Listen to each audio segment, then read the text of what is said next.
Barcelona sempre ha tingut afanys de ser una ciutat olímpica i és per això que va construir l'estadi de Montjuïc, que és un estadi olímpic. Amb això vull dir que té totes les mides per fer totes les curses i tots els exercicis propis de les Olimpiades. De manera que Catalunya ja feia temps, feia anys que volia ser la seu d'una Olimpiada. I es va fer esforços perquè ho fes l'any 1934 oi? 36.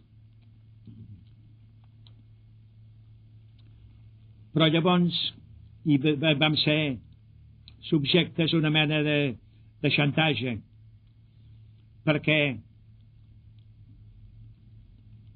hi havia el Comitè Olímpic Internacional, hi havia representants de l'extrema dreta catalana i van considerar que si féssim una Olimpiada a Barcelona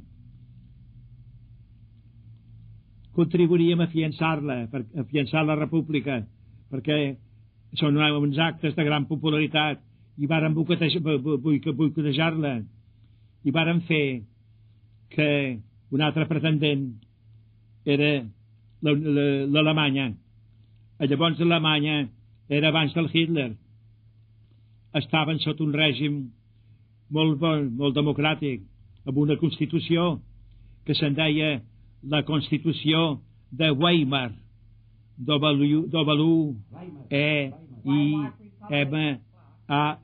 Weimar, que és la ciutat on es va fer, de manera que era un país perfectament democràtic i liberal, apte, per tant, per fer una Olimpiada obrera.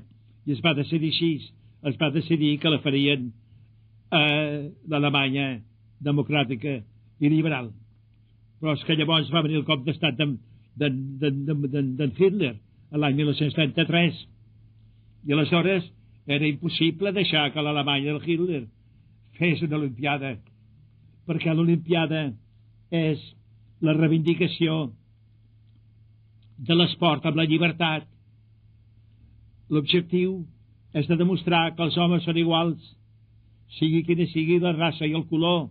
Per tant, els jueus no poden anar-hi a una Olimpiada, i tampoc els negres, perquè els jueus són d'una altra religió i els negres d'una altra raça. De manera que era incongruent que la fessin a Berlín, quan ja hi havia el Hitler. Però tanmateix es va seguir així i es van produir bastants obstacles. Ara que també es va produir un fet fantàstic, que el negre, que el campió que va tenir 6 medalles d'or era Owens. Jesse Owens. Sí. Owens. O-W-E-N-S. Era un negre. De manera... Sí, bueno, és igual. De manera que van passar per aquesta front que el negre fos l'home més important d'aquelles Olimpiades. Però així i tot, doncs, quan es va tornar a parlar de les Olimpiades, es va produir un fet molt important. Un jueu polac,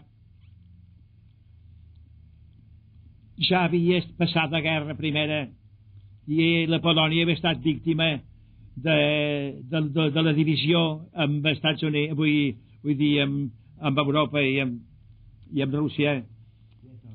Aquest polac va venir a peu, caminant des de Varsòvia fins a Barcelona, amb un cartell que deia: la pròxima Olimpiada s'ha de fer a Barcelona. I aquest home a peu va anar a veure en companys i va dir que les havia de fer a Barcelona. I aleshores va formar de seguida un organisme molt ràpidament decidit a fer l'Olimpiada. Aquest organisme tenia per president un diputat de l'esquerra que es deia J.A. Trabal. I després hi havia una sèrie de representants i el secretari general d'aquesta Olimpiada, el que portava els fets concrets, vaig ser jo. De manera que jo vaig ser secretari general de l'Olimpiada Obrera de l'any 1936.